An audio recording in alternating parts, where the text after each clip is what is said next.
In the final dungeon, Babel, the Demon Lord's tower, two massive energies clash, revealing two individuals fiercely battling each other. One of them, a demon, begins laughing maniacally. He declares that the battle marks the end for the tyrant of the 12 divine seats, humanity's strongest and final hunter. The hunter is taken aback by the incredible power the demon possesses. Still, the demon confidently claims that all of this power will soon belong to him. After the hunter goes down, the demon notices yet another presence. He scoffs at the idea that a mere girl could pose any threat now that Chu Ganwook, the strongest hunter, has fallen. But the girl activates a massive magic wheel of immortality. At that moment, another figure appears behind the demon and stabs him. Shocked, the demon turns and demands to know who the attacker is. The hunter points out that, as always, the demon made the mistake of dropping his guard too quickly. The demon refuses to believe that a mere scratch could defeat him. However, the hunters are not finished. A magic circle suddenly appears, and the demon, stunned, questions when it was created. Gleipnir's chains then emerge, engulfing the demon and binding him. From within the hunter, Zeus's avatar manifests. The demon cannot believe that a human would dare go this far. The hunter responds that being called mere human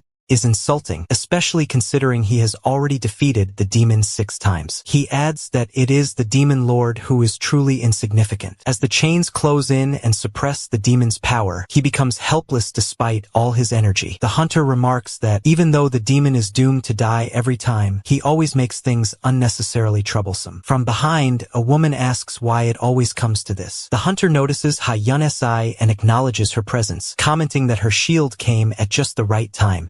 She then begins to cry, saying that Big Brother could have saved everyone. They had believed in him and followed him. Now the woman, shaken and overwhelmed, asks why he failed to protect everyone. The scene shifts to show the battlefield, where many people lie unconscious or dead, strewn across the ground. Tears stream down her face as she begins to sob even harder, demanding to know why he was so desperate to face the demon lord alone. In response, the hunter reveals that he has undergone 13 regressions, and in every single one, the outcome has always been the same, total destruction. It didn't matter whether humanity lost to the demon lord's army or triumphed over it. If they lost, annihilation followed. But even when they defeated the demon lord and cleared Babel, the result was no different. A new catastrophe would emerge, this time a civil war between the new humanity hunters and the remaining old humanity survivors. In an attempt to create a paradise, insane hunters attempted to fuse human consciousness, some driven mad by torment, others broken by trauma from endless slaughter and survival. Some had been confined in psychiatric wards, hunted by assassins, or driven to madness by unstable avatar abilities. There were elderly hunter couples who simply wanted to protect their grandchildren, and boy hunters who had been thrown into Babel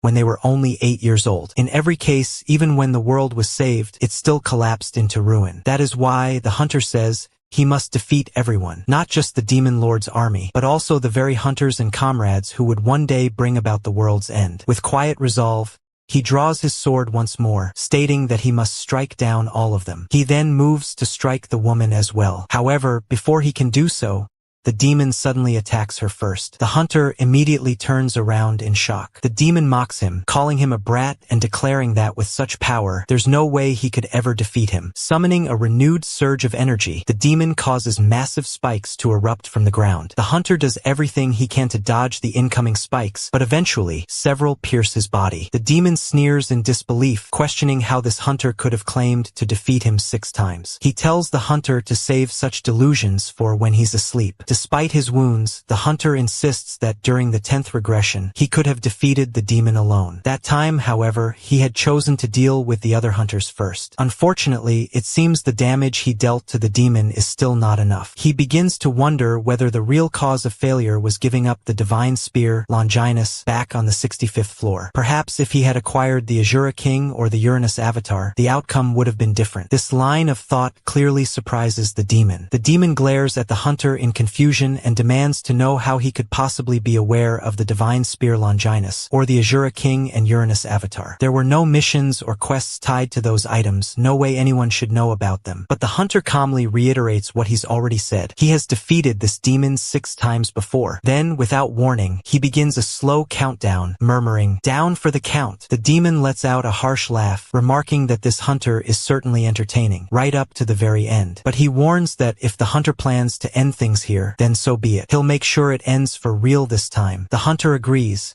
admitting that he's tired of it all as well. He's had enough. In that moment, he releases the full force of his demonic persona, a transformation that radiates pure destructive energy. With cold finality, he declares that he will wipe out both demon lords and hunters alike. This time, he wants to see whether this cursed cycle of regression will finally come to an end. At the dawn of the new year, the world witnessed a terrifying broadcast. The demon lord appeared before all living beings, declaring with chilling authority that they would soon be swallowed by a whirlpool of terror. This marked his first appearance in front of humanity, flanked by his demonic army. As he announced the extinction of the human race in this dimension, he proclaimed that they would all die helplessly, screaming and begging for mercy. From each dungeon, waves of monsters poured forth, an endless tide of death and destruction. Soldiers were dispatched to respond, but even they hesitated. As they faced the grotesque creatures for the first time, some of them questioned whether they should even open fire. The soldiers readied their weapons and opened fire, but it wasn't enough. The demon lord only laughed as goblins and other monstrous entities marched headlong into the oncoming barrage, unfazed by modern human firepower. Bullets tore through the air, explosions shook the ground, but the monsters didn't stop. They weren't even scratched. The front lines crumbled. There was soon nowhere left to retreat. And the monsters, if their sheer numbers weren't terrifying enough, came in endless variety. Some were massive, others lightning fast, darting left and right with blinding speed. Each one brought death in a different form. As humanity sank into despair, a new hope emerged. They were called hunters, awakened humans who had formed contracts with powerful secondary selves known as avatars. These avatars took forms based on the hunter's inner natures, hidden talents, and deepest personalities. Some resembled ancient gods, others mythical heroes. No two were the same, and their strength was formidable. With the hunters leading the charge, humanity finally launched a counterattack. And although the cost was immense, 1.1 billion lives lost worldwide, they managed to reclaim territory and push deep into the occupied dungeons. But just when they thought they had made progress, a chilling system message appeared. Stage 1 tutorial cleared. Everything had merely been the beginning. The people of Earth were in disbelief. Everything they knew, their systems, their weapons, their understanding of war had failed. And then, in the midst of growing despair, a radiant light descended from the skies. It was the Archangel Metatron. She appeared before all of humanity with a solemn request. She explained that, until now, she and the celestial beings had been holding back the demon lord and other dimensional invaders. They had been doing their best to impose rules and limitations on the chaos seeping into the world, but even that was becoming increasingly difficult. Now, she said, it was time for humans to rise. With the upcoming grand summoning, selected hunters would be granted the chance to ascend through the stages leading to the final dungeon, Babel. Their mission would be to reach the top of Babel's tower and defeat the demon lord who reigned there. Only by doing so could the dungeon be cleared. But time was not on their side. If Babel was not conquered within 20 years, even stronger monsters would be unleashed upon the world, ones that would not stop until they had annihilated not just humanity, but the entire dimension. Still, Metatron reassured them, not all hope was lost. Inside Babel, hunters could grow infinitely stronger. The angels promised humanity their greatest support yet. With the blessings of higher dimensional gods, the chosen would never walk alone. Metatron and her kind continued to pray for divine protection, invoking, "May God's blessing always be with the humans." But prayers alone could not hold back the chaos forever. As the battles raged on, the human soldiers began to realize the brutal truth. Their firepower, their curses, their weapons, none of it was working. They were barely slowing the monsters down. Frustration rippled through the ranks. Some in the rear shouted that they were already giving it everything they had, even without orders from the commander. They begged for leadership, someone to step up and block the next charge, because if things continued like this, the rear guards would be wiped out entirely. Then, with a monstrous roar, the beasts surged forward again. Panic broke out. The human lines collapsed and soldiers began fleeing. One of them, trembling, screamed that he didn't want to die, that this battlefield, of all places, wasn't where he imagined meeting his end. But his hopes didn't matter. The monster lunged toward him. As he hit the ground, paralyzed by fear, a voice rang out beside him, sharp, angry, alive. "How long are you going to lie there?" Around him, the other soldiers were also frozen. The monsters continued pushing forward relentlessly. Unable to see any way to win, many simply scattered, running in every direction, each hoping that someone, anyone, would do something to stop the nightmare they could no longer face. Chu Ganhui reflects on how he had nearly died the moment he arrived. With his age well over 200 and currently living through his 13th regression, the feeling isn't new, but it never gets easier. Suddenly, more movement stirs around him. As he surveys the battlefield, his eyes land on the exact spot where he died in this loop. He mutters a quiet thanks, grateful that, this time, someone else had drawn the aggro, sparing him from being trampled to death. Meanwhile, his avatar observer begins analyzing the situation, presenting tactical data and a summarized report. But Gon isn't paying attention. He just wants to be left alone for a moment, the weight of endless regressions heavy on his shoulders. More hunters arrive nearby. One of them grimly announces that they've already lost people. Another hunter, noticing Gon standing still, asks what exactly he's doing just standing there. A female hunter suggests that he's probably in shock after seeing a corpse and advises the others to just ignore him. Then she squints, getting a better look, and recognizes him. She realizes it's her older brother. Gon, meanwhile, lights a cigarette and casually remarks to himself that nothing beats a smoke after a regression. On his screen, data flashes about the raid. The boss is the Berserk Minotaur, part of the Soul's 8th Strike Force dungeon tutorial. He notes that they've walked right into a boss raid. The girl, Ha Yun-hee, age 19, whose avatar is the Shrine Goddess, hurries over to her brother. She tells him it's dangerous here and urges him to fall back to the rear lines before things get worse. But the battlefield is already in chaos. Another hunter shouts at everyone to stop zoning out and help. He then yells at Gon specifically, clearly irritated, wondering aloud whether Gon is seriously just standing around at a time like this. Gon responds calmly, asking for 2 more minutes. He assures them that once he's done, he'll deal with the boss himself. The irritated hunter snaps back, telling Gon to stop messing around or he's going to get himself killed. He warns that the last thing he wants is to feel guilty for not having said something. But Gon smirks and fires back a rhetorical question, asking whether the other guy even plans to finish the raid today at all. Without waiting for a reply, he begins walking forward. Yun-hee calls after him, begging him not to go, warning that he'll die if he does. But Gon picks up his sword and steps ahead. His eyes can't follow the movements of the boss. At least not anymore. So he decides he'll have to predict them instead. The Berserk Minotaur suddenly shifts its focus toward him, but Gon is already ready. As the Berserk Minotaur charges, Gon reacts instantly, sidestepping its massive swing and slashing at its fingers. The beast recoils with a furious, guttural scream that echoes through the dungeon. Gon lets out a laugh, genuine, wild. This was the kind of thrill he had missed. He thinks to himself that this is more like it. Without hesitation, he lunges forward again, slashing at the monster over and over. Each strike lands with precision, and with every blow, he seems to enjoy himself more. The Minotaur, enraged, lets out a deafening roar and begins thrashing even harder. Gon, grinning, tells it not to open that huge mouth like a mindless beast, warning that if it keeps it up, he might just slice that off too. Then, with a final powerful strike, fueled by both amusement and skill, he brings the Minotaur crashing to the ground. Its body collapses in a heap of muscle and fury. To Gon, it had been pathetic. The creature offered no real challenge. He scoffs, wondering what kind of weaklings actually get stuck on a monster like that. But as he turns to leave, something catches his eye. He notices a cut, small but fresh, on his own body. Apparently, he did get hurt a little. Just as Gon turns away from the fallen Minotaur, he feels a sudden grip around his leg. The Minotaur wasn't dead. The beast begins to laugh, a low, rumbling growl of defiance, clutching at Gon's leg. The other hunters react with alarm, shouting out in concern. Gon, realizing his mistake, understands that with his current stats, he hadn't dealt a finishing blow after all. The battle isn't over yet. The Minotaur roars again, raising its mangled body in a final surge of rage. But Gon, without hesitation, drives his sword deep into the creature. He screams at it to stop struggling, to give up already. He adds coldly that he'll be sending the monster's friend to the afterlife soon, too. A system notification appears in the air. Hunter Chu Ganwei has dealt the finishing blow to Berserk Minotaur. The others are stunned. The raid results appear next, revealing that Gon placed first with 82% of the total contribution. Second place, Park Jundae, has only 6%, and third place, Ha Yun-hee, follows with 5%.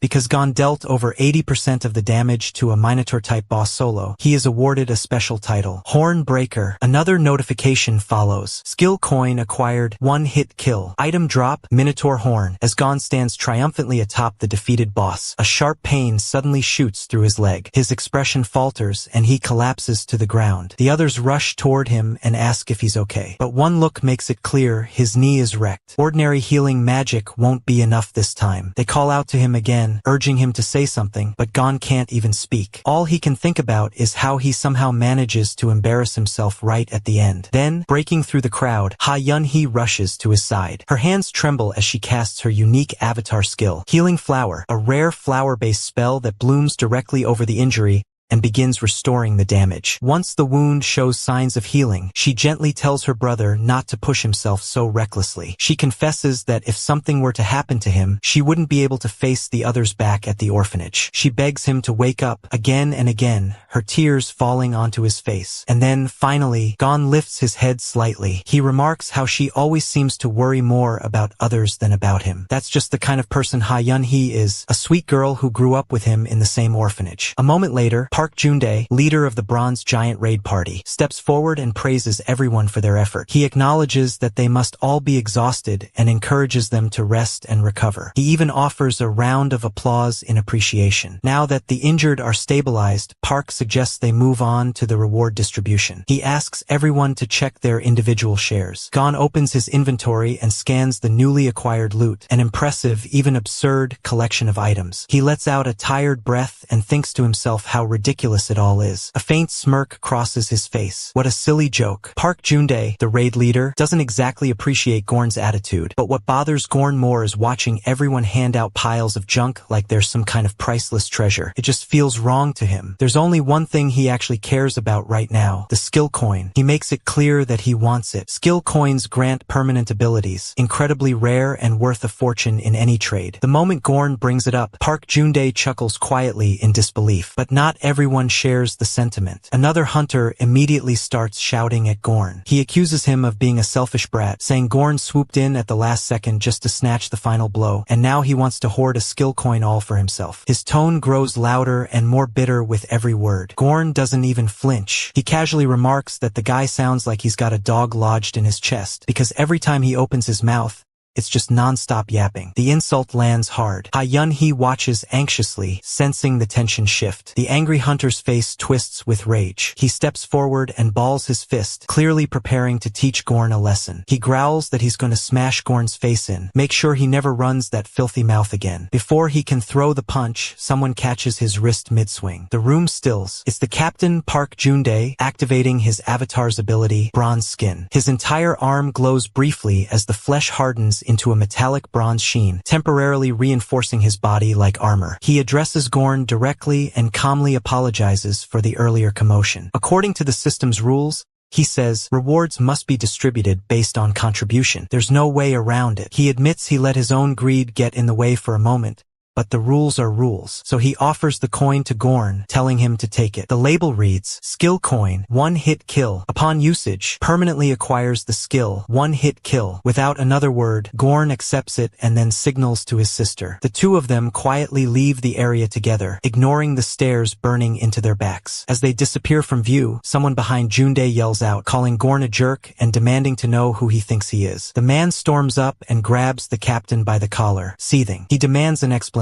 Does Jundae have any idea how much that skill coin is worth? How could he just give it away like that? Jundae raises his hand calmly, trying to de-escalate the situation. He reminds the man, Park Sang-min, that he's grabbing the captain right now, and he needs to watch himself. He explains that everyone in the raid is a comrade, and there's no reason to start turning on each other. Then, activating Bronze Skin once again, Jundae adds that it wasn't even his decision. The rules dictated the outcome. He was simply following protocol. Sang-min clenches his jaw in frustration. He doesn't like it, not one bit, but after a moment of tense silence, he lets go and storms off. Park Sang-min can't resist getting in one last jab. He mutters that if Gorn keeps acting so cocky just because he has a few flashy skills, someone's gonna crack open that metal head of his sooner or later. Turning back toward Gorn and his sister, Sang-min shifts his tone, more serious now. He tells them that this world isn't kind. It's a place where people kill each other over coins and scraps, nothing more. He reminds them they must have already seen the corpses of dead hunters, rotting in alleyways and gutters like discarded trash. But Gorn isn't interested in hearing a lecture. He sighs and casually starts picking at his ear, brushing off the man's words like dust. Still, Sang-min pushes on. He warns him that if he doesn't want to end up like those nameless corpses,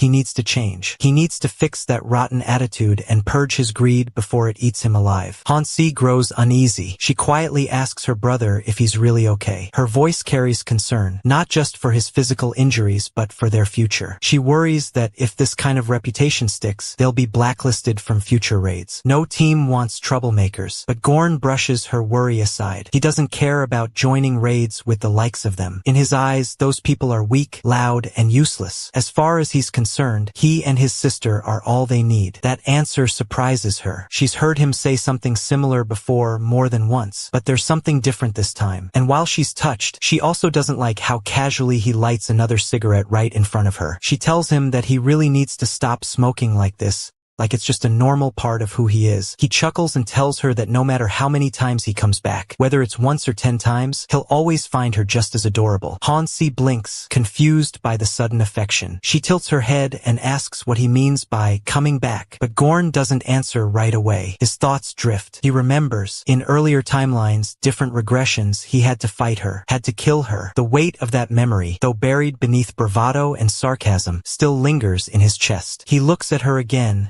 quietly wondering to himself, when will the next time be? When will he be forced to take her down again? Later that night, their home bustled with a strange liveliness. A group of avatars were goofing around, filling the space with laughter and energy. Some were dancing, others sparring playfully, while a few just lounged with carefree smiles on their faces. Amidst the fun, one of them mentioned how big Sister Yancy would definitely flip if she found out what they were up to, but another brushed it off, saying they were just having too much fun to stop now. That's when Yancy actually walked in, storming through the door with fury in her eyes. She didn't even wait to take off her shoes before yelling at them for using their powers indoors, something she had strictly forbidden. As soon as they saw her, the avatars scrambled and jokingly announced that the gang hag had arrived. That nickname, however, clearly rubbed her the wrong way. With hands on her hips and a deadly glare, she reminded everyone that she was still only 19, and not even close to being called a hag. Meanwhile, in a quieter part of the house, Gorn sat alone in his room. His attention was fixed on the stats of his current life, his 13th regression. Years, or perhaps centuries, of struggling to prevent humanity's extinction had taken a massive toll. His soul was now labeled as a worn soul, a condition that brought with it a barrage of negative effects, deep-rooted exhaustion, unshakable distrust, and a dark spiral into pessimism. His mental strength had dropped to a shocking -50. At some point, he'd crossed a boundary no human should have. He had pushed past the limits of what the human spirit could endure. And now, a lingering thought sat in the back of his mind. This could be the last regression. He started to review the basics again, how coins functioned in this world. They came in rainbow-colored ranks, each color denoting a different level of value and potential. But even with that structure, there was no single correct way to use coins. Hunters and avatars each carried hidden possibilities, and those could only be uncovered by experimentation, by risking everything on a gamble. But after living through 12 past timelines, he knew one thing for sure. On the 13th regression, patterns begin to emerge. The correct choices become visible. With this resolve, he fed 82 coins into a skill, Avatar Observer. The ability rapidly leveled up. He knew that if Yancy ever found out that he'd burned through what amounted to 32 million won worth of purple coins, she'd probably beat him senseless. As the skill reached level 9, a new function unlocked: synchronization. Without wasting time, Gorn activated it, asking the observer to sync with his data. The moment the synchronization began, the interface shifted. Then suddenly, he reached out and grabbed the avatar's hand, urgency sharp in his voice. He told it that there wasn't time. He needed to know. Could it already see his future self? Could it access those memories? In response to this desperate push, a notification appeared. A unique skill had been acquired, Forced Awakening. The avatar confirmed it. The root form had been expanded, and its potential had now been clearly identified. Gorn continued fine-tuning the Avatar Observer. With each activation, it unveiled more of its hidden depths. Satisfied with the synchronization, he issued a new command. He wanted a future calculation, factoring in every possible situation. The system responded, activating Observer's second ability, Release Prediction. Then, with calm focus, he directed it to identify all hidden enemies nearby and project their positions onto a visible map. Observer's third ability, Release Detection, followed swiftly. However, the system reached a limit. The final ability was still locked, and to release it, 5 navy-colored coins were needed. A high price, but not unexpected. Even so, everything was progressing smoothly for Gorn. He acknowledged the avatar's efficiency with a nod of praise before exiting the room. Outside, hidden in the darkness, figures had begun gathering. From a distance, distance, several hostile eyes were already fixed on the quiet little house. They spoke in low tones, annoyed and frustrated. Gorn had apparently hoarded every last skill coin for himself, an audacious move that many of them found infuriating. To them, he was nothing but a cocky bastard with more ambition than sense. Still, his recent feat was hard to ignore. One of them hesitated, pointing out that Gorn had taken down a Minotaur solo, a dangerous foe, and not something just anyone could do. But another waved the concern away, insisting that even powerful hunters could fall if caught by surprise. That sentiment gained traction quickly. They remembered Big Brother's teaching, how to use avatar predation to its fullest. With the 7th great summoning of the Tower of Babel approaching, they needed strength, not excuses. Strength to rise, trample competition, and finally get promoted to B rank. They had marked Gorn as a target worth devouring. After all, he possessed an avatar with rare healing powers. And worse, he could solo a Minotaur. If they could consume both Hunter and Avatar, they would rise. But before they could even finalize their plan, Gorn made the first move. One of them didn't even have time to scream before he was struck down. Gorn emerged from the darkness like a shadow with purpose. Then, as casually as one might swat a fly, he looked at another of the attackers, commenting with dry disdain that humans simply didn't have enough muscle. There was no satisfaction in breaking such fragile bodies. The group shouted in panic, concerned for their fallen comrade, Juno. But before they could regroup, their own captain surged forward and joined the fray. He hurled insults at Gorn, calling him a thief and accusing him of arrogance. Still, even he admitted Gorn had guts. Not that it mattered, he still believed Gorn to be weak. But Gorn, unshaken, simply replied with icy confidence. If the man really wanted to test his strength, he should have gone to a sumo gym, because here Gorn was on another level. His regressions may have stripped him of peak power, but not of experience, not of instinct, not of the keen judgment that only someone who had danced on the edge of death for centuries could possess. Even without overwhelming strength, he had precision, technique, and battle intuition that allowed him to predict every movement, read every situation. In human-to-human combat, he was untouchable. There was no room for doubt. He couldn't lose. That realization began to sink in among the attackers. One by one, their expressions shifted, from confidence to confusion, and then to fear. Whispers passed between them. Just who was this monster? Why couldn't he be stopped? But one among them didn't flinch. The strongest of their group stepped forward and asked his captain to stand down. He would take care of this personally. Then, as the others gave way, he summoned forth a terrifying entity, Ungoliant, an avatar twisted and monstrous, far beyond the usual. It didn't just appear. It oozed into the world, dark and dreadful. This wasn't a partner. It wasn't a companion. It was a creature born to destroy. Gorn didn't see it as an avatar. To him, this thing was a beast, a monster that had no place beside a human, one that didn't belong in their world. And the beast? It didn't care what Gorn thought. All it wanted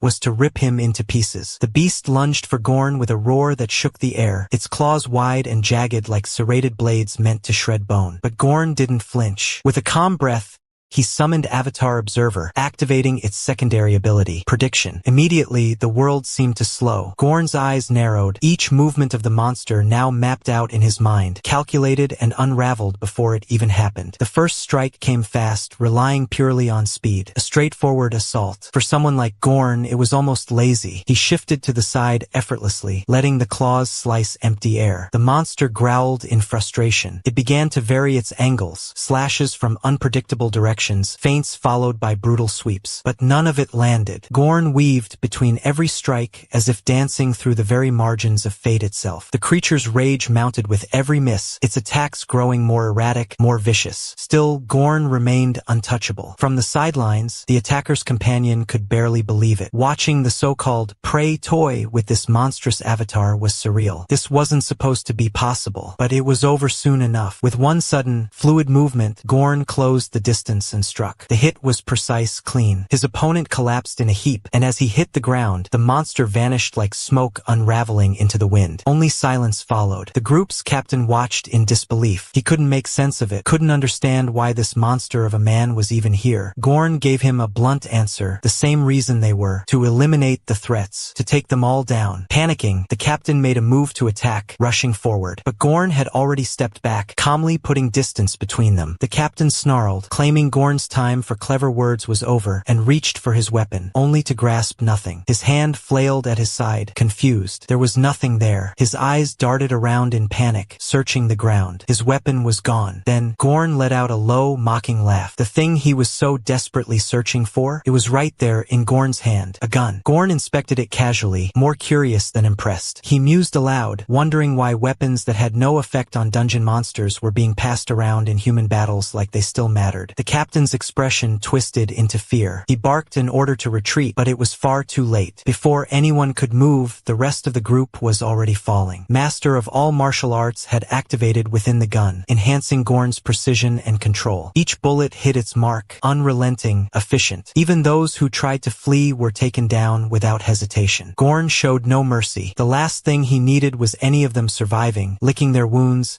and coming after him later when they'd grown stronger. He ended it now, cleanly, permanently. Once the dust settled, he turned back to the captain, who now lay wounded but not yet broken. Gorn wasn't fooled. He knew this one wasn't finished. The captain slowly lifted his head, seething in frustration. It wasn't just the pain that gnawed at him, it was the humiliation. Time and time again he was beaten, and now once more brought to his knees. Gorn reminded him, mockingly, that he should have finished the job the last time. That was his mistake. As the light hit the captain's face, the truth came into focus. He wasn't just anyone. He was the leader of that earlier raid, the one who had used bronzification, a rare skill that allowed him to temporarily turn parts of his body into hardened bronze. But even that wasn't enough. Not against Gorn. Gorn stands over Park Jundae, pointing the gun squarely at him, his gaze sharp and unreadable. He accuses Park of plotting to take him and Yancy out first, and then blaming the entire mess on the bald guy in the dungeon. Park frantically denies the accusation, but Gorn presses the barrel of the gun right up to his eye and coldly asks whether his eyeballs are made of bronze too. This makes Jundae panic. He pleads with Gorn not to shoot, his voice cracking as fear overwhelms him. Gorn, meanwhile, begins to piece things together. He's certain now that Park is just a low-tier member of the Giants' secret organization. Jundae is taken aback and stammers, asking how Gorn even knows about the Giants. Rather than answer him directly, Gorn shifts the conversation. He says he wants Jundae to deliver a message to his bosses. According to Gorn,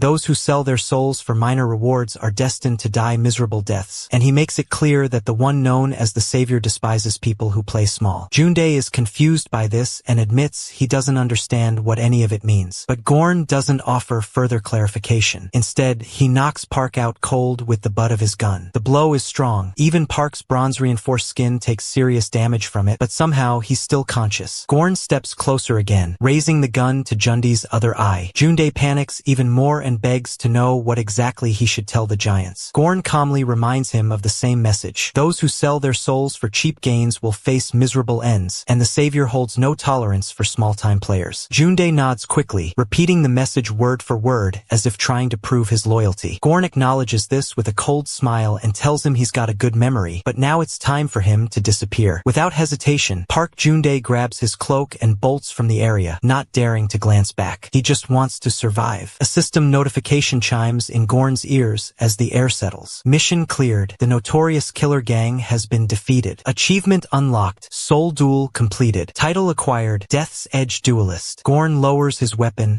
eyes steady. This was just one step. The real game had only just begun. Inside the orc dungeon, a brutal battle is underway. Dozens of orc bodies lie scattered across the bloodied ground, and in the thick of it, Gorn moves steadily forward, cutting down any that cross his path. His blade swings with unrelenting force, his expression unreadable, focused only on moving ahead. One of the orcs, wounded and terrified, suddenly raises his hands in surrender. He begs for mercy, swearing that he will never attack humans again. Gorn pauses for a moment and tells the orc that he'll spare him, on one condition. The orc, filled with hope, quickly agrees. Gorn then leans forward and poses a question. He wants the orc to answer what a red firecracker that explodes in 1 second is. The orc blinks, utterly confused. The question makes no sense to him. He stammers, trying to understand, but the answer never arrives. Before he can respond, Gorn's skill one-hit kill activates without mercy. A sharp burst of energy flashes, and the orc's head is severed cleanly, answering the riddle with brutal finality. The answer was his head all along. A system message promptly appears before Gorn. Orc warrior squad eliminated. Behind him, the lady following Gorn watches the execution and momentarily wonders if this is all going to too far. But Gorn doesn't flinch. To him, it's nothing unusual. These creatures were all fated to die sooner or later, and after a full year of slaughter and survival,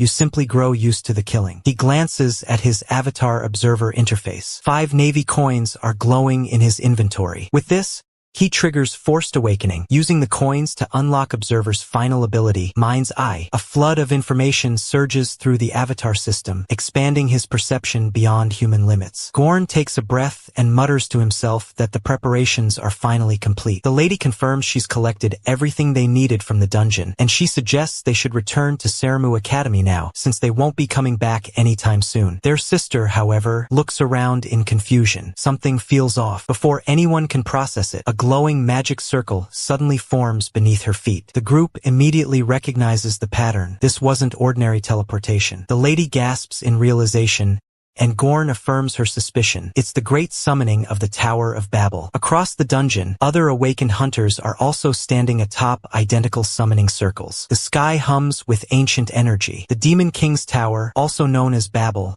has begun its next selection. At irregular intervals, the tower forcibly summons awakened ones from all over the world, dragging them inside its monstrous labyrinth. So far, no one has ever made it out alive. The survival rate remains a chilling 0. This is why most hunters dread the very sight of these magic circles. When it appears, fear takes over. Grown warriors begin to cry, panic, or beg for another way. The 7th summoning has begun. This time, the tower has selected hunters with the potential to defeat the Demon King. And as if watching from afar, the Archangel speaks quietly to himself. This truly may be their final hope. As the ancient magic circles hummed with residual energy high above the material plane, a pair of divine beings looked down upon the scene. The Archangel's expression remained solemn. This summoning felt heavier than usual. But beside him, a soldier with radiant white wings stepped forward with conviction. She introduced herself as Azazel, confident and resolute, assuring the Archangel that there was no need to worry. These summoned humans, she promised, would become the strongest weapons under her training. The Archangel gave a nod, placing his faith in her words, though a strange sense of déjà vu lingered in his heart. Something about all of this, about this specific summoning, felt eerily familiar. On the ground, Gorn watched from the gathering crowd. His gaze rose toward the heavens as he quietly vowed to himself that this time would be different. Whatever the cost, he would save the world, no matter what he had to sacrifice. Time passed. Among the group of exhausted hunters, Yancy slowly stirred. Her eyelids fluttered open, confusion painting her expression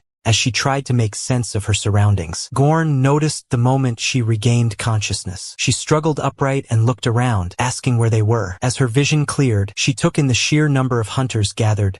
Strangers, all with tense expressions, some in tears, others in shock. Gorn calmly told her they were now inside the Tower of Babel. These were all awakened ones, forcibly summoned just like them. The mood around them was thick with unease. Some people sat trembling. A few openly sobbed, whispering prayers or curses. The energy here was hostile, hopeless. Yancy scanned the crowd again, frowning. The number seemed suspiciously low. For something called the Great Summoning, she expected a turnout in the hundreds of thousands. But this place barely held even 500. Gorn explained that the others must have been scattered across different sectors. At first, Yancy didn't understand. She hadn't known Babel even had sectors. But Gorn clarified, Babel was divided vertically by floors. The higher one went, the fewer people existed on those levels. She nodded slowly as the structure began to make sense. Still, her voice tightened as she asked what their next step was supposed to be. Gorn, already anticipating what was coming, said that an explanation should appear any moment. Right on cue, a thunderous explosion shook the stone floor beneath them, and then a figure emerged from the smoke. With flamboyant theatrics and a voice soaked in arrogance, the being welcomed them all to the Tower of Babel. His body carried infernal energy, and his presence alone seemed to chill the air. He soon identified himself as Kruashti, the faithful servant of the Demon King. He glanced across the stunned gathering, some of the hunters clearly terrified, others visibly furious or deeply confused. Kruashti, clearly enjoying the chaos, told them that he would graciously explain the rules for the insects who had no clue where they were. The first floor of Babel had one guiding rule. Humans were ranked by their hunting performance. A system notification chimed in the air, floating before their eyes. Babel Floor 1, ranking system activated. Monster elimination, plus 10 points. Named Monster Elimination, plus 100 points. Boss Monster Elimination, plus 300 points. Complete Dungeon Clear, plus 1,000 points. Gasps rippled rattled through the crowd. The stakes had just become terrifyingly real. The tower wouldn't just test survival, it would measure worth. And in Babel, only the worthy lived long enough to climb. Croashti, Demon King's faithful servant, announced the next stage. He declared that only the top 50 hunters would be allowed to remain. The rest, they would be eliminated. A hushed silence fell over the crowd. The weight of his words pressed down like a curse. Some stared blankly, others clenched their fists. Then, breaking the stillness, a hunter shouted out, unable to contain himself. His voice cracked with panic as he protested. He said that this was insane. There were already too many hunters crammed into one space. There was no way a single demon could take all of them on. Croashti didn't seem surprised by the outburst. In fact, he almost seemed to be waiting for it. Calmly, he warned the man not to act so high and mighty. He reminded them that in Babel, arrogance often came with a fatal price. His tone was cold, tinged with cruel amusement. He told them he hoped they would have understood his message after this demonstration. And with that, before the hunter could even take another breath, Croashti moved. A flash of movement, a roar of thunder. The hunter was struck down in an instant, his body falling limp to the floor, smoke rising from the point of impact. The silence that followed was absolute. The other hunters stood frozen, eyes wide in disbelief. No one had expected the demon to actually follow through on his threat. Some recoiled, others took a step back, and a few looked away altogether. The air was thick with fear and disbelief. Among the crowd, Gorn's eyes narrowed. He'd already known the truth, knew exactly who this demon was. Lightning Heaven's Croashti, the strongest of the 4 heavenly kings, second only to the Demon King himself in terms of power and authority. It had been a while since he'd last encountered this creature, and even now, the presence was just as overwhelming as ever. Gorn's mind sharpened. There would be no underestimating this opponent. Croashti was a predator, and they had just stepped into his cage. As the dust settled from Croashti's attack, one of the hunters nearby noticed something on the ground, a single coin gleaming in the dim light. A silence swept through the crowd again, followed by gasps. No one could believe it. The hunter who had just been killed had dropped loot. Croashti grinned as he revealed the second rule of Babel Tower's first floor. When a human dies, they drop 20% of all the coins they've acquired. That was all it took. In the next instant, the others rushed toward the fallen man's corpse, their eyes locked on the coin like starving beasts spotting food. The camaraderie that had just existed moments before was gone. Some were shoving, others were kicking,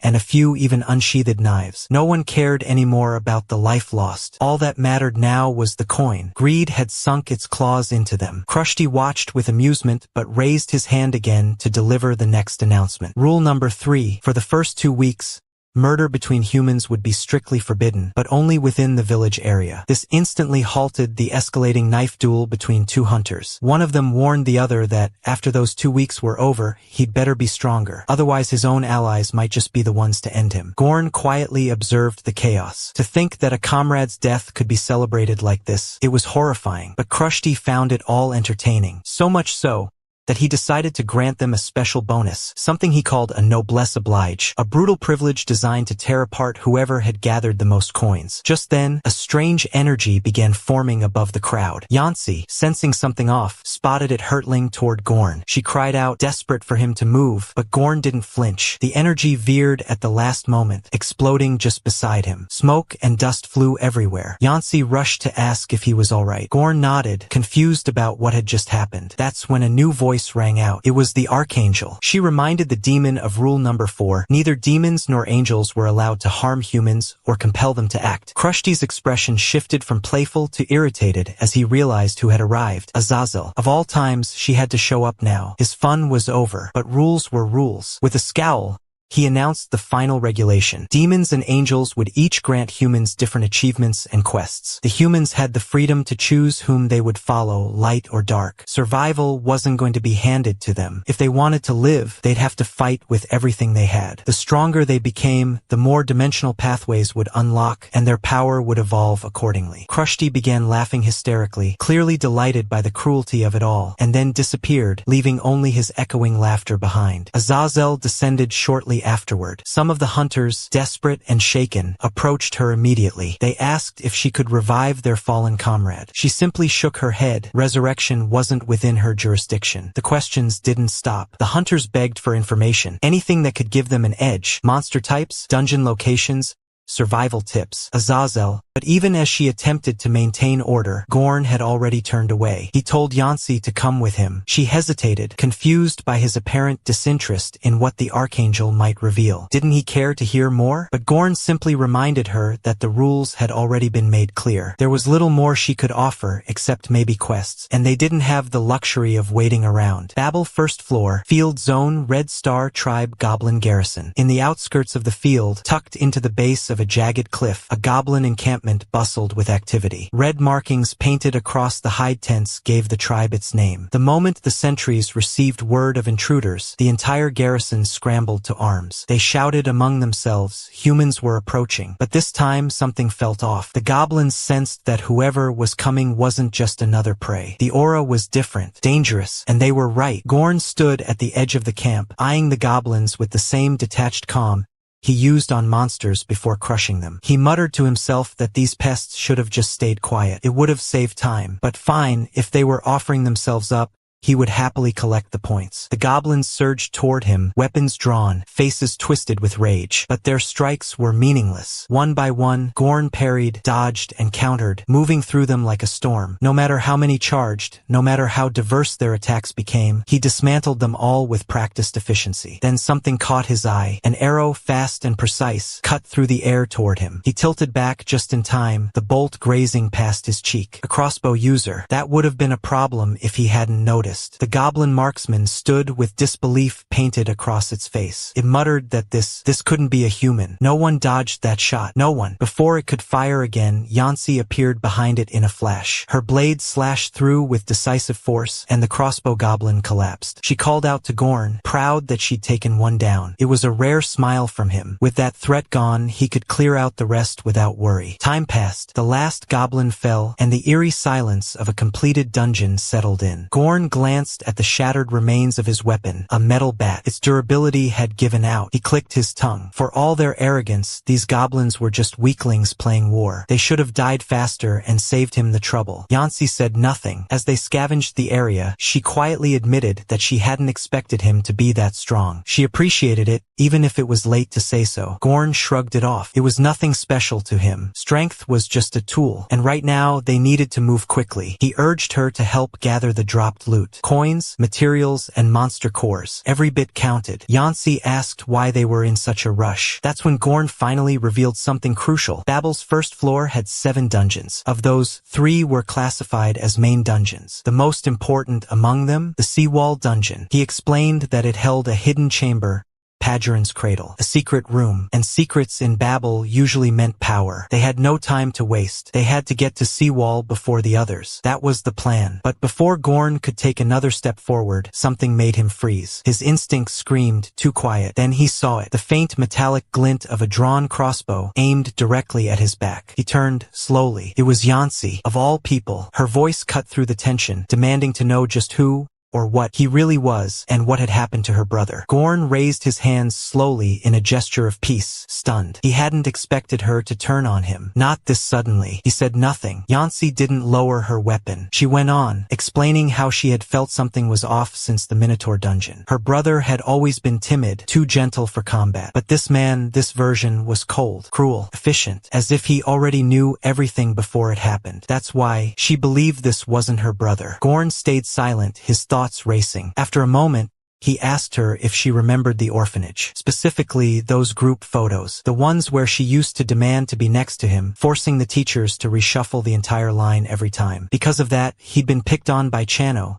the jealous older kid in their dorm. For a moment, Yancy flinched. She remembered that, but still, she shook her head. That wasn't enough. Not to convince her. If he truly were her brother, he wouldn't have changed so much. Not into this. Gorn looked away, his expression shadowed. Then, with measured calm, he shared something that hadn't left his mind since that day. In the Minotaur dungeon, he had seen a vision of the future. Not a metaphor, not a dream, a vivid, aching reality 20 years ahead. He suspected it was caused by the observer, a distortion of time or perception, a side effect of Babel's twisted nature. In that future, he had seen himself worn down, hardened, distant, his personality breaking apart piece piece by piece. He also saw Yancy die, and that was the first moment he truly woke up. The observer hadn't shown him the vision randomly. It had shown it because there was still time, because Gorn had the power to change it. That promise he made to her, to always protect her, it still held true. Yancy's grip on the crossbow trembled. She tried to refute him. She reminded him that the observer didn't have the ability to show the future. But her voice faltered as Gorn described the exact scene of her death in harrowing detail. Too precise, too real. She remembered that promise too. Her hands dropped. In a rush of emotion, she ran forward and hugged him tightly, burying her head in his chest. Her voice was heavy with guilt. She apologized for doubting him, for not understanding sooner. Gorn wrapped his arms around her, holding her gently, but in his mind he remained quiet. This had happened before. Every time he regressed,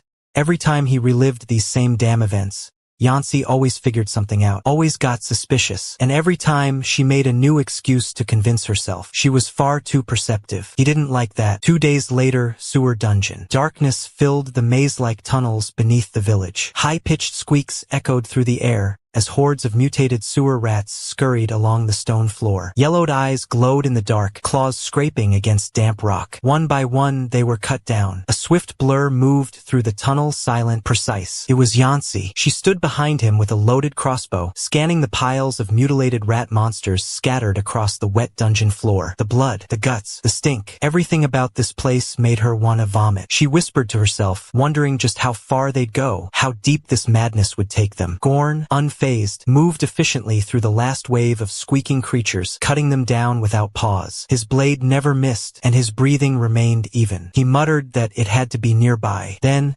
activating the Avatar Observer's mind's eye, his vision sharpened. The clutter of the dungeon peeled away in layers, dirt and stone, illusion and shadow, until finally it revealed itself. There it was, a hidden statue tucked away behind collapsed rubble. He approached and placed his hand on it. A dull glow rippled across the surface as a prompt materialized before him. It asked if he wanted to unlock the cradle by spending 3 navy coins. He didn't hesitate. 3 coins vanished from his inventory, and a low rumble echoed across the stone chamber. A massive circular hatch descended slowly, revealing a hidden staircase. The first floor of Padron's cradle was now open. Inside was a room so large it seemed impossible it could exist underground. Pillars etched in celestial writing held up a glowing dome, and ethereal mist curled around the shop interfaces. Yancy stepped in behind him. She admitted it almost casually. Perhaps because she was with her brother, none of this shocked her anymore. The monsters, the secrets, the impossible rooms, it all felt routine. But Gorn told her not to get used to it just yet, because this next part, this would surprise even her. He stepped forward and pressed his hand against a central console. A second pulse of light spread across the room as the interface opened. Shop unlocked. Rows of avatars and relics appeared as glowing projections in midair. Avatar Jafiro,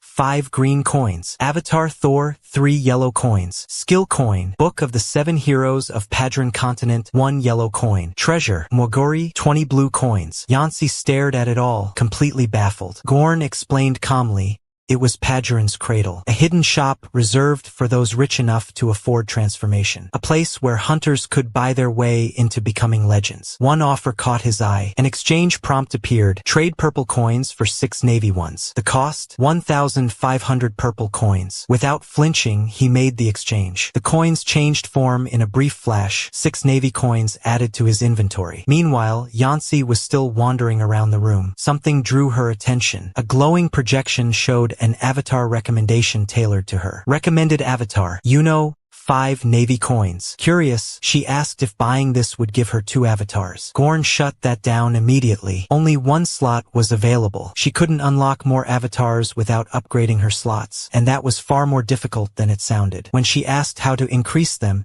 he brushed off the question and told her not to buy that one. She blinked, confused, but Gorn shrugged, claiming her current avatar was far superior to that trash. His blunt tone made her smirk. She couldn't tell whether he was teasing or just being cold again. After a few more moments scanning the room, Gorn finally found what he had truly come here for. Tucked away in a separate alcove was a rare item. Evolution Stone, 10 navy coins. Without hesitation, he bought it. The instant it was in his hand, something shifted inside him. The observer's dormant interface flared back to life. A new menu appeared. New Frontier, Evolution System unlocked. It had been a long time. The screen displayed a familiar path, Farseer, a title given to one who pierced through space and fate itself. The origin of the tyrant who once ruled the 12 divine seats. His companion for centuries. And now, with the evolution selection complete, he made his choice. Avatar Evolution Game Master. Bright light engulfed him. Everything else, the room, Yancy, the cradle, faded from his senses as his body adjusted. Reality itself bent around him for a split second. The Game Master had returned. They didn't say much on the way down, but the shift in air told them they had reached the bottom. The stench of mold and blood grew thick, the tunnel's walls slick with green decay. Yancy glanced around, uneasy. Gorn, on the other hand, kept his gaze forward, focused. At the far end, massive iron gates groaned open, revealing a cavernous, dimly lit arena. And waiting inside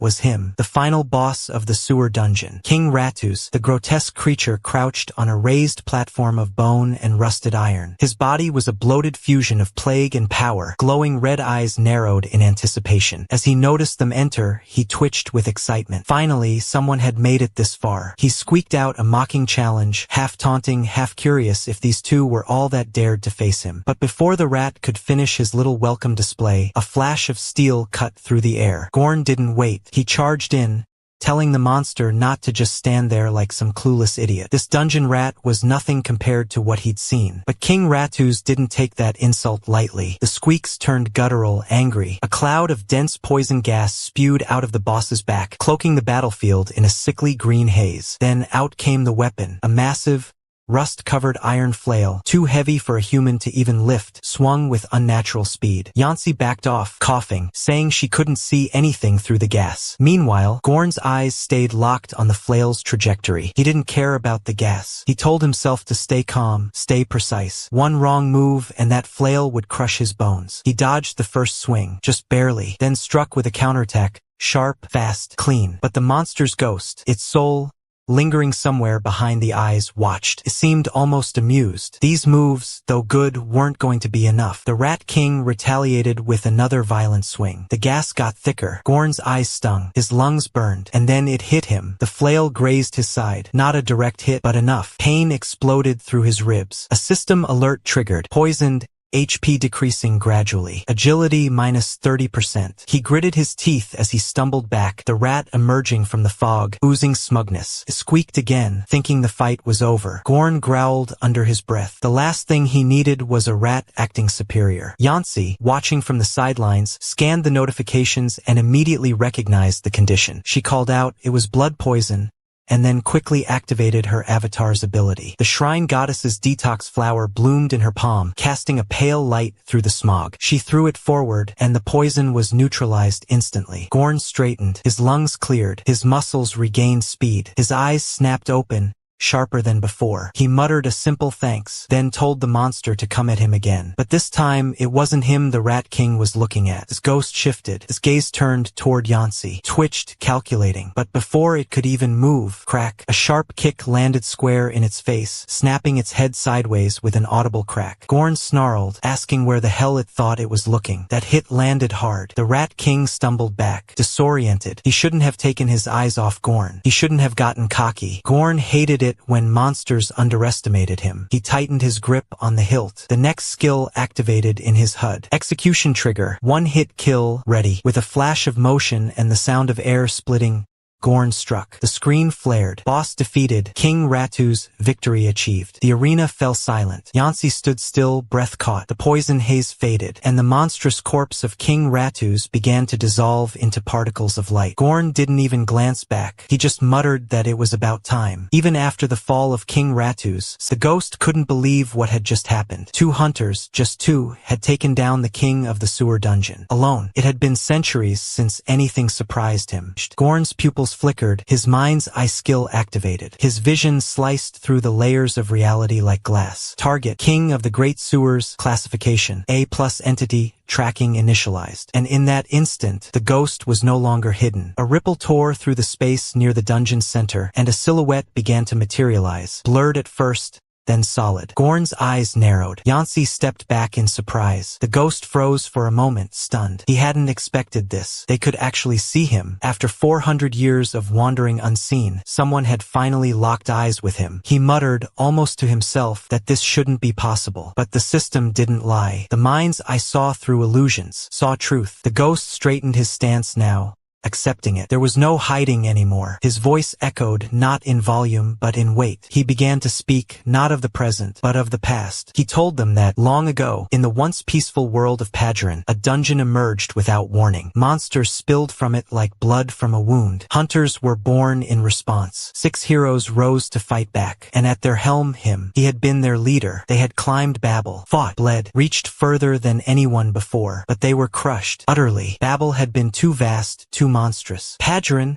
was devoured, absorbed into Babel's endless maw, converted into nothing but fragmented dungeon sectors, turned into twisted biomes, fake monsters, even fabricated kings. Yancy's breath caught as realization hit. She whispered that King Ratu's, the one they had just slain, was a copy, an artificial mimic created from this man, this ghost. The ghost confirms it. Every inch of that rat had been modeled after him, just like the others. The people of Pageron, they'd become blueprints, turned into enemy data, worlds ripped apart and enslaved by Babel's growing hunger. Even now, for centuries later, Babel continued its conquest. Dimension after dimension, world after world. It consumed them all. Yancy finally asked, her voice tinged with dread, if they failed, would Earth be next? The ghost didn't hesitate. He told her yes. If they lose, Earth will fall just as Pageron did. That silence hit harder than any weapon. But Gorn had heard enough. He stepped forward, saying that was all he needed to know. Right then, a notification pinged into his view. You have uncovered the secrets of Babel. Title unlocked. First to learn the dungeon secret. Special reward.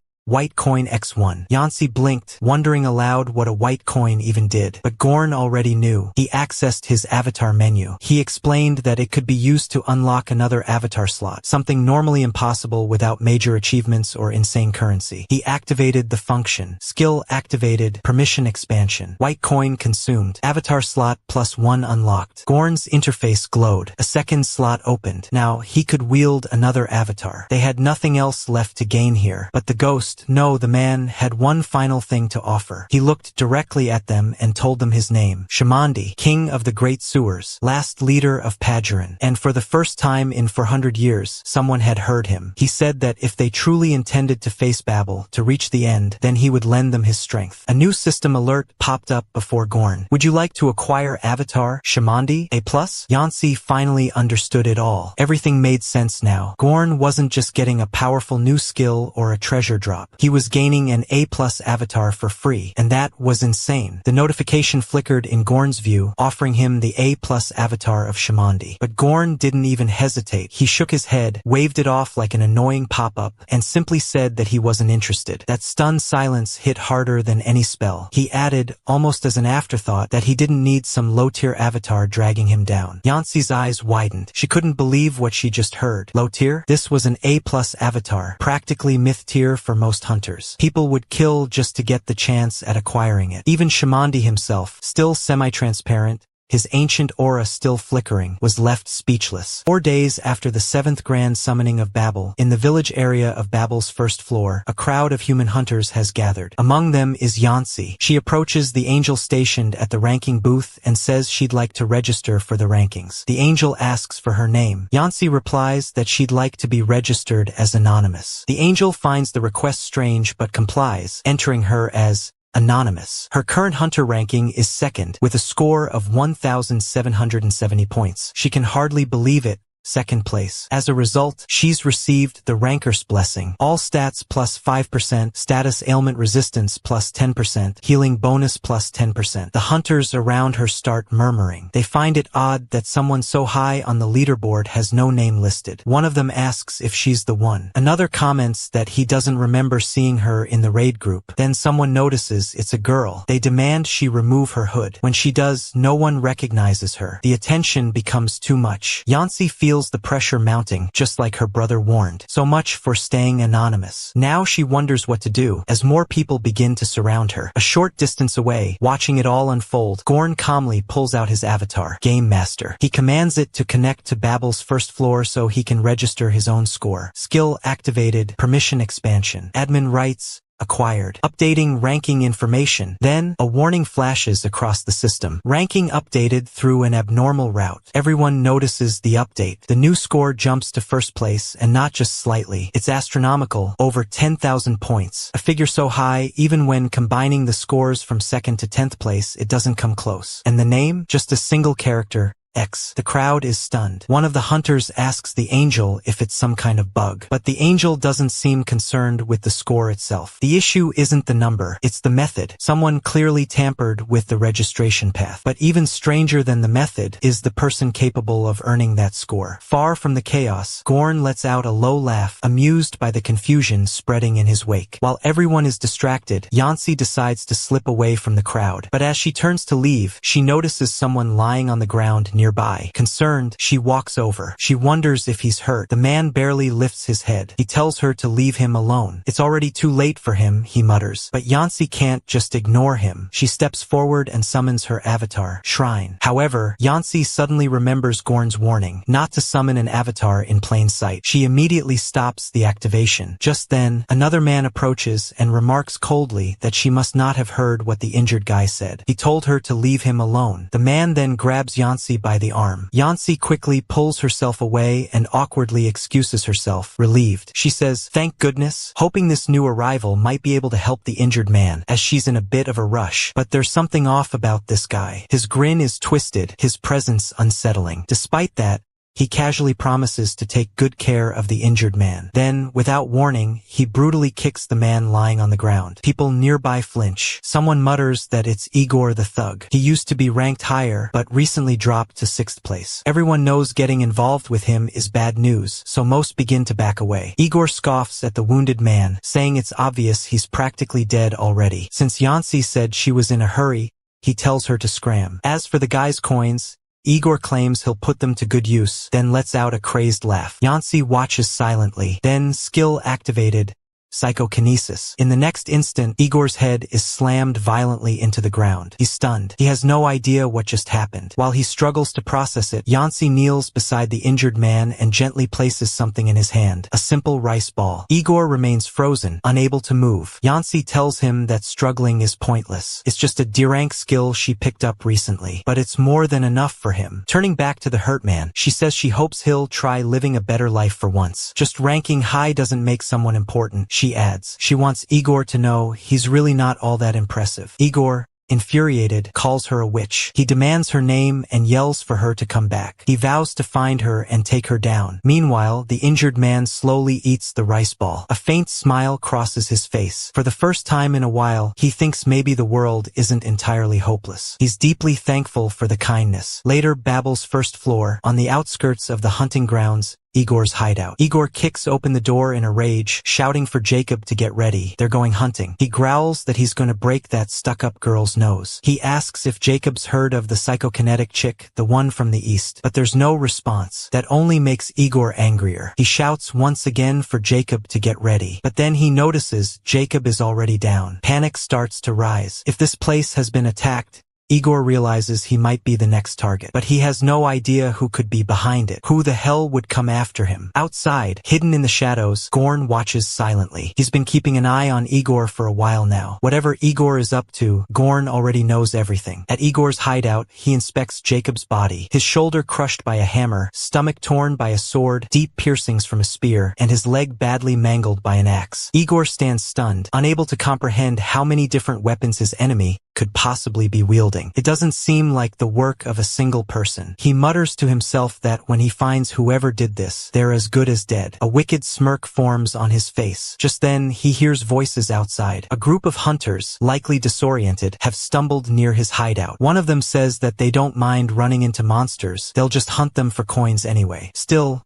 Someone else among them wonders aloud where they've ended up. Another mentions that the area seems familiar and recalls hearing it was the base of a ranker named Igor. A girl among them advises the group to be cautious. She says that provoking someone like Igor isn't wise. But before she can finish, she is suddenly attacked from behind. Igor grabs her and takes her hostage. It seems Igor has a pattern, causing problems for women every chance he gets. As he eyes the rest of the group, Igor suddenly realizes that among them are individuals wielding a hammer, a sword, a spear, and an axe, the same types of weapons that maimed Jacob. The connection becomes clear in his mind, and fury overtakes him. He accuses them of raiding his hideout and, in his rage, strikes the girl down. The group stands in shock, fearing she might be dead. It's obvious now, Igor has completely lost his mind. The girl's team quickly becomes enraged and rushes toward him, weapons raised, determined to avenge her. But Igor mocks them, calling them pathetic nobodies who don't even know their place. Far away, Gorn watches everything unfold through a magical screen. He notes that Igor is a potential threat in the future, fated to gain the Avatar Reaper. But, as always, Igor acts foolishly. It is then revealed that the weapons that injured Jacob didn't belong to the hunters at all. They were Gorn's. Gorn reflects that since only 4 days have passed since battle began, the power gap between hunters is still relatively small. A ranker like Igor, despite his position, wouldn't stand a chance against 4 competent fighters working together. Still, Gorn wonders, if word spreads that a ranker was brought down by lower-ranked hunters, how will those below the top 50 react? Days later, at the Grand Temple of Tot, a couple of hunters converse quietly. One of them asks the other if they remember the ranker he once mentioned, the arrogant one he ran into. When the other nods, he simply says that guy is gone now. A few days later, at the Grand Temple of Tot, Yancy brings up the topic of the arrogant ranker she had encountered earlier. She mentions that she's heard he's now dead, apparently taken down by a lower-ranked hunter. Gorn, despite knowing all the details, pretends to be unaware. Yancy comments that this is why people should live righteously. Gorn wonders to himself whether that remark was aimed at him. When she notices his reaction, Yancy quickly laughs nervously, trying to brush it off. Their conversation shifts to the recent tension brewing among the lower-ranked hunters. With the threat of being hunted by demons if they remain unranked, many of them have started banding together and targeting ranked hunters instead. Yancy remarks on the intensity of the situation and recalls how Gorn had predicted this shift, even advising her to register anonymously in the rankings to avoid being targeted. She seems amazed that he had the foresight to think that far ahead. Gorn simply plays it off, acting clueless as always. He then informs her that they've arrived at their destination, Boss Room 1 of the Grand Temple of Tot. Gorn reminds her, as he had mentioned before, that he won't be able to protect her during the upcoming boss fight. He expresses his hope that she can manage the battle on her own. Yancy confidently responds that she can. Without saying much more, Gorn produces the temple's poison-coated ceremonial spear and signals that it's time to begin. As they step inside, they come face to face with the boss of the Grand Temple of Tot, the guardian of the temple. The guardian's eyes widen the moment he detects intruders. He roars in fury, demanding to know how they dare defile the sacred grounds of Regressed. Without hesitation, Gorn activates a skill and hurls the ceremonial spear at the monstrous figure. It strikes true, lodging into the boss's body and immediately afflicting him with low-grade formulated poison. The Guardian reels back, unable to comprehend how a mere human had dared to attack him in such a manner. He is, after all, the highest difficulty boss on Babel's first floor. To defeat him, one would need every ounce of regression knowledge and combat expertise. In response, the boss readies his weapons and bellows at them to prepare for death. But Gorn is already moving. He tosses a toxic tear gas bomb into the room, and thick smoke quickly engulfs the area, another irritating trick that chips away at the Guardian's composure. The debuffs start stacking: low-grade poison, poison caltrops,